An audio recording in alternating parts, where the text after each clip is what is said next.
মৰাণত মৰাণ সংগীত বিদ্যালয়ৰ নতুন সমিতি গঠন হেম বৰাক সভাপতি আৰু উদয় শংকৰ গগৈক সম্পাদক নিৰ্বাচিত চৰাইদেউ জিলাৰ মৰাণ নগৰত অৱস্থিত মৰাণ সংগীত বিদ্যালয়ত আজি এখন ৰাজহুৱা সভা অনুষ্ঠিত হয়।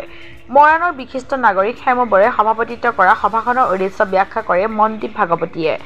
স্মৰ্তব্য যে বিগত 1974তে প্ৰতিষ্ঠা লাভ কৰা উক্ত বিদ্যালয়খনৰ পৰা অঞ্চলটোৰ বহু ছাত্ৰ ছাত্ৰী সংগীতৰ শিক্ষা গ্ৰহণ কৰি সুনাম অৰ্জন কৰিবলৈ সক্ষম হৈছে।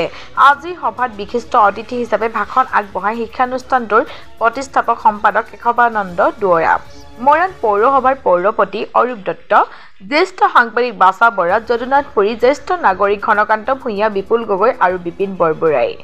সভাত এখন নতুন সমিতি গঠন কৰা হয়। সমিতিখন হ'ল সভাপতি হেম বৰা, উপসভাপতি ঘনকান্ত ভূঞা, সম্পাদক উদয় শংকৰ গগৈ, সহকাৰী সম্পাদক জ্যোতি দেউৰী, কোষাধ্যক্ষ ক্ষীৰেশ্বৰ চুতীয়া, সদস্য যদুনাথ পুৰী, বাচা বৰা, সঞ্জীৱ ভাগৱতী, অঞ্জু দত্ত, বুলু চাংমাই, মনদীপ ভাগৱতী, বিমল মিত্ৰ, কামিনী গগৈ আৰু স্মৃতি ৰেখা ডেকা।